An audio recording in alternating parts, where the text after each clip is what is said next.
Valentine, and we are doing an analysis of crime in Charlottesville. So here are our overall results. We found that the downtown mall has the most crimes. The highest crime rate are on Thursday afternoons in January. Violent crimes are Tuesday and Saturday afternoons in February. There is a potential racial bias in arrests, and murder, abduction, and attempt have a 100% repetition rate. Our goal was to create an interactive map that shows different variables such as time of day, race, date, repeat offenses, and violence level. And during our process, we found that in order to gain a deeper understanding and a deeper analysis, we should create heat maps that display the count of these different crimes according to those variables. So we're going to look at that. Now we're going to look at our data. So this is an overview of our data. We've got the number of offenses, violent, repeat, male, and then white. We got our data from the Charlottesville Open Crime data, and this is what it looked like raw. So we cleaned, processed, and binned the data. And then after we did those steps, the data set ended up looking like this. But in order to plot it on a map, we had to have longitude and latitude coordinates, which we got from the Google API. This is our Shiny interactive crime map for Charlottesville, Virginia. And so we have several inputs over here on the top R that correspond to different relationships we would like to explore with the data, including the time of day, the gender, the number of repeat offenses, violence level, race, and date range. And so these relationships let you see, what kind of crimes and where they're happening at certain times of the day, or which gender is committing those crimes, or race, or really anything. If you want to see the crimes committed this year, you can select that.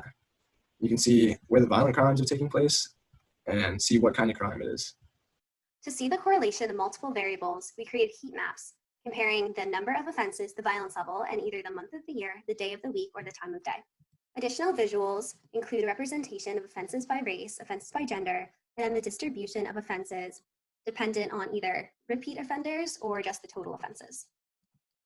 Looking further into the violence level of offenses by month, we have a statistical analysis by month of the mean violence level, the violence levels and distributions, including the percentages and totals, and also just a visual break apart of the offenses by month.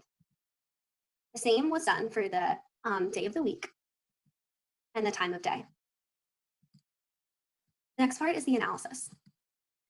The interactive crime map showed many trends. The most prominent of these include that the most crime-dense area is at the downtown mall, followed by the second most crime-dense area at the corner, and the highest crime streets were Paragory and Market Street.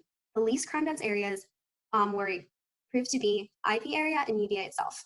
Further analysis shows and is backed up by the interactive crime map of race, gender, and violence levels. There are many heat map trends. Some interesting ones correspond to the time of the year. For example, the greatest concentration of most violent crimes is in February, which is the season of love, maybe, or not. And the lowest concentration of crimes, it could be attributed to the holiday spirit in December. The most crimes occur was analyzed by the most crimes that occur per month, per week, and time of day. And that was chosen or found to be in January on Thursday afternoons.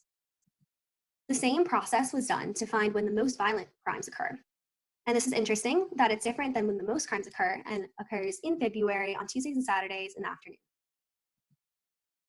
Looking into the proportions of different races and the offense number of those, we found that the number of arrests are unproportionate in Black offenders than are represented in the population in Charlottesville. Over 3/4 of the people arrested were male.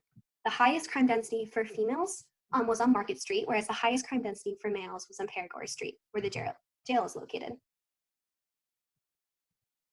Repeat offenders are most shown in abductions, attempts, forgeries, murders, and weapons, whereas the times when offenses are least likely to be repeated are for warrant offenses, drug, and assault. Next, we looked into when the most violent crimes do not occur to find the perfect time to get away with a murder.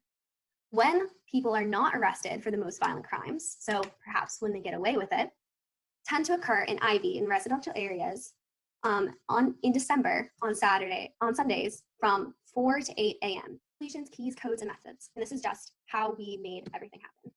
We have our data, the time binning, our crime analysis, violence level, different codes for heat mapping, crime mapping, and then these are our statistical analysis tests to back up our findings that we saw visually.